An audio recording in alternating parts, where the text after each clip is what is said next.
السلام علیکم ورحمۃ اللہ وبرکاتہ۔ آیت نمبر 10 سورۃ المائدہ۔ اعوذ باللہ السمیع العلیم من الشیطان الرجیم من ہمزہ ونفخہ ونفثہ والذین کفروا وکذبوا بآیاتنا، وہ لوگ جنہوں نے کفر کیا اور ہماری آیات کو جھٹلایا، اولئک اصحاب الجحیم، یہی جہنم والے ہیں۔ یا ایھا الذین آمنوا اذکروا نعمت اللہ علیکم، اے ایمان والو اللہ کی نعمت کو یاد کرو جو تم پر تھی۔ اذ ہم قوم ان یبسطوا الیکم ایدیہم، جب ارادہ کیا ایک قوم نے کہ وہ تمہاری طرف اپنے ہاتھ پھیلائیں، فکف ایدیہم عنکم، اس نے ان کے ہاتھوں کو تم سے روک دیا۔ واتقوا اللہ وعلی اللہ فلیتوکل المؤمنون، اور اللہ سے ڈر جاؤ اور اللہ پر ہی بھروسہ کرتے ہیں ایمان والے۔ پیچھے والی آیت مبارکہ میں اللہ تعالیٰ نے ایمان والوں کا ذکر کیا تھا، یہاں پر اس کی ضد یعنی کافروں کا اور تکذیب کرنے والوں کا۔ قرآن کو جو مثانی کہا جاتا ہے وہ اسی معنی میں کہا جاتا ہے کہ یہ دونوں چیزوں کو برابر لے کر چلتا ہے، جنت کا تذکرہ کرتا ہے، جہنم کا بھی کرتا ہے، نیک لوگوں کا کرتا ہے، برے لوگوں کا بھی کرتا ہے، جزا کا ذکر کرتا ہے، سزا کا بھی کرتا ہے، تاکہ ہر بندہ اپنے آپ کے لیے چن سکے کہ وہ کون سی جانب منتخب کرتا ہے۔ جن لوگوں نے کفر کیا اور ہماری آیتوں کو جھٹلایا، جھٹلانا ایک تو ہوتا ہے کہ زبان سے، دل سے جھٹلانا، ایسا بندہ کافر ہو جاتا ہے، اور ایک ہوتا ہے کہ زبان سے اقرار کرنا، دل سے اقرار کرنا، دل سے تصدیق کرنا لیکن عمل نہ کرنا۔ بعض صورتوں میں ایسا بندہ کافر ہو جاتا ہے اور بعض میں نہیں ہوتا۔ مثلا ایک بندہ یہ مانتا ہے کہ قرآن مجید اللہ کی کتاب ہے، اور وہ مانتا ہے، دل سے تصدیق کرتا ہے، زبان سے اقرار کرتا ہے، لیکن وہ قرآن مجید کی اس طرح بے ادبی کرتا ہے کہ اس کو جلا دیتا ہے، اس کو گندگی والی جگہ پہ پھینک دیتا ہے، یہ اس کا عمل کفریہ عمل ہے۔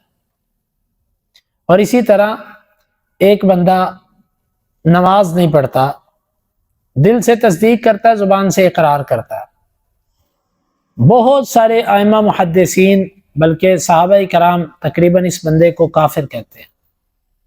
تو تکذیب تین طریقوں سے ہوتی ہے، زبان سے اور دل سے۔ زبان اور دل سے تکذیب کرنے والا تو یقیناً کافر ہے۔ جو اپنے عمل سے تکذیب کرتا ہے یعنی عمل نہیں کرتا، وہ بعض صورتوں میں کافر ہوتا ہے اور بعض میں گناہگار ہوتا ہے، دائرہ اسلام سے نہیں نکلتا۔ والذین کذبوا بآیاتنا، ہماری آیات کی تکذیب۔ اللہ کی آیات بھی دو طرح کی ہے، آیات مطلوبہ اور آیات آفاقیہ۔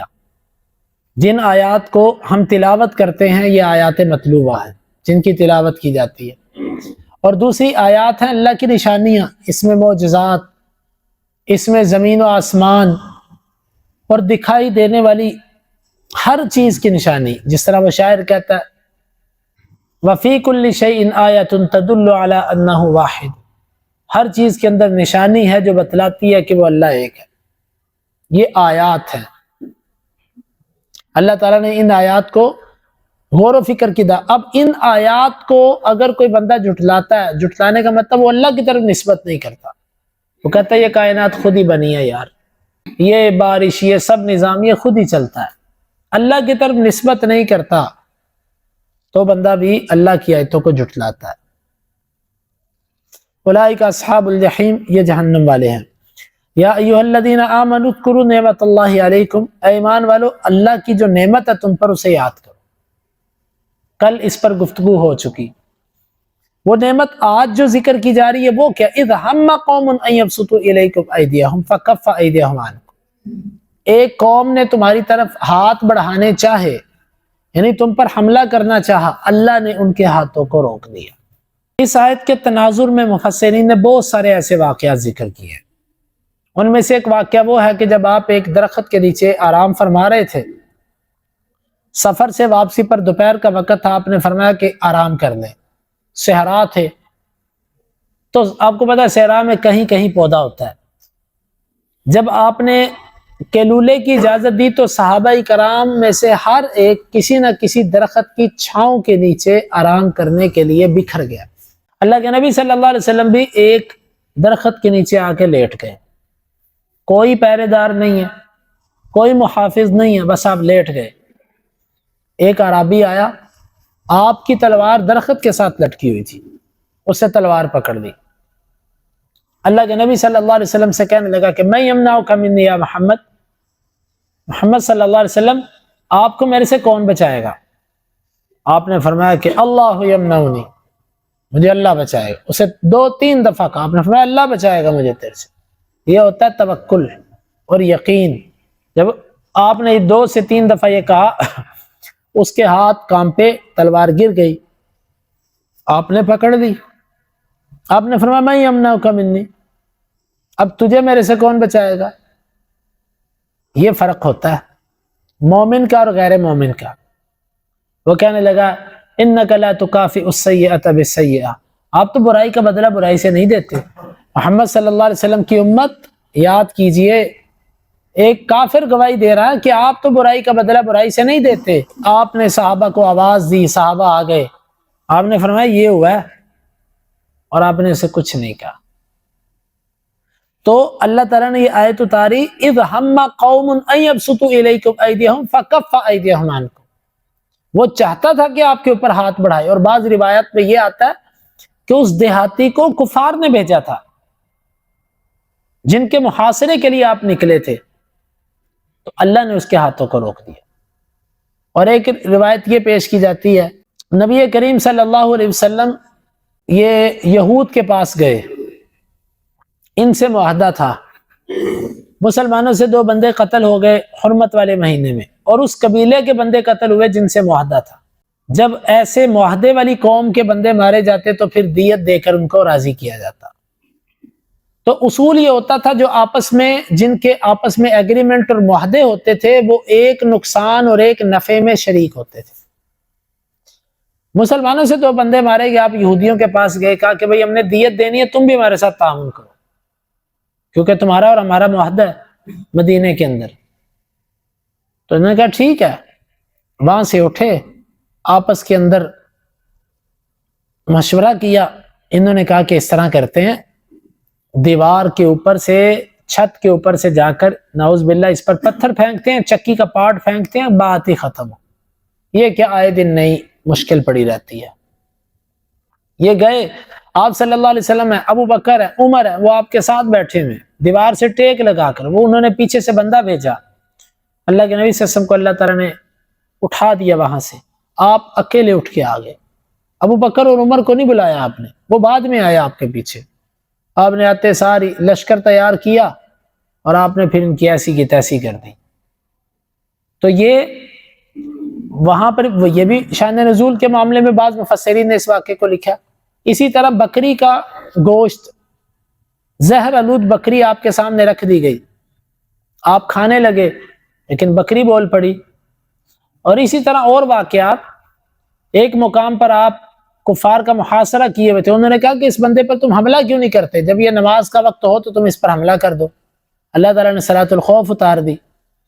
اور اسی طرح صلح حدیبیہ کے موقع پر جس وقت مشرکین نے یہ چاہا کہ یہ جو صلح ہو رہی ہے اس کو کسی نہ کسی طرح توڑ دیا جائے، تو اس سلسلے میں ان کے کچھ جوان پہاڑ کے پیچھے سے چڑھے اور مسلمانوں کو مارنے کے لیے کہ ہم جنگ کو بھڑکا دیں اس طریقے سے، جب وہ نیچے اترے تو مسلمانوں نے ان کو قابو کر لیا۔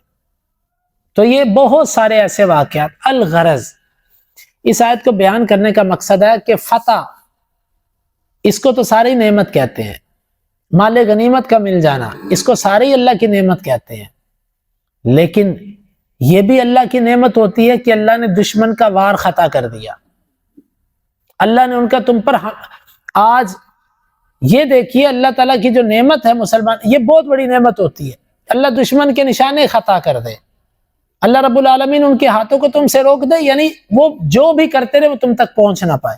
آج دیکھیے اللہ تعالیٰ کی کتنی بڑی مدد ہے، کمزور معمولی اور پرانے ماڈل کے اسلحے رکھنے والے، جدید ٹیکنالوجی سے کوسوں دور مجاہدین، دنیا کی پاور والی ساری شیطانی طاقتیں مل گئیں لیکن وہ ان کا کچھ نہیں بگاڑ سکے۔ یہ کیا ہے؟ یہ وہی ہے کف ایدیہم عنکم، اللہ نے ان کے ہاتھوں کو مومنوں سے روک دیا، مجاہدین سے ان کے ہاتھ اللہ نے دور کر دیے۔ تو یہ گویا کہ دشمن کے وار سے محفوظ رہ جانا بذات خود ہی ایک اللہ کی نعمت ہے۔ اس میں یہ نہیں کہنا چاہیے ہماری یہ کامیابی، یہ چلاکی، یہ ذہانت، اس کو بھی اللہ کی نعمت شمار کرنا چاہیے۔ یہی اس آیت کا مقصد ہے۔ واتقوا اللہ، اور تم اللہ سے ڈر جاؤ۔ وعلی اللہ فلیتوکل المؤمنون، ایمان والے اللہ پر توکل کرتے ہیں، کیونکہ اس آیت کا توکل سے بڑا گہرا تعلق ہے۔ جس کا توکل پورا ہوگا اسی کی اللہ تعالیٰ مدد بھی کرے گا۔ جس طرح کہ ابھی واقعہ آپ نے سنا، دیہاتی کے ہاتھ میں تلوار اور آپ کے پاس کچھ بھی نہیں، آپ کہتے ہیں اللہ بچائے گا، تو فرمایا کہ اللہ پر ایمان والے توکل کرتے ہیں۔ تو اس لیے آج بھی ہمیں اللہ پر توکل ہے، اللہ پر ہی یقین ہے۔ کاش کہ امت مسلمہ کو یہ آیت سمجھ آ جائے، ان کو یہ مفہوم سمجھ آ جائے، تو وہ پھر کفار سے ڈرے نہ۔ آج لوگ اسباب سے ڈرتے ہیں، وسائل سے ڈرتے ہیں، جبکہ اللہ تعالیٰ کہتا ہے اپنے رب پر توکل کرو۔ ہمارے پاس اسباب ہیں نا، وسائل ہے، لا الہ الا اللہ کی طاقت ہے، بہت مضبوط اور قوی طاقت ہے۔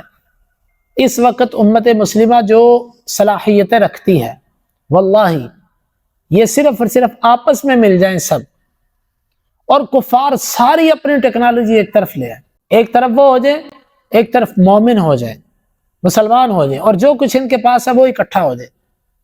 اللہ کی رحمت سے اللہ پر یقین کر کے ہم یہ بات کہتے ہیں اہل ایمان جیتیں گے۔ کیوں؟ وعلی اللہ فلیتوکل المؤمنون، اللہ پر ہی ایمان والے توکل کرتے ہیں۔ اللہ تعالیٰ سے دعا ہے اللہ تعالیٰ سمجھنے کی اور عمل کی توفیق عطا فرمائے۔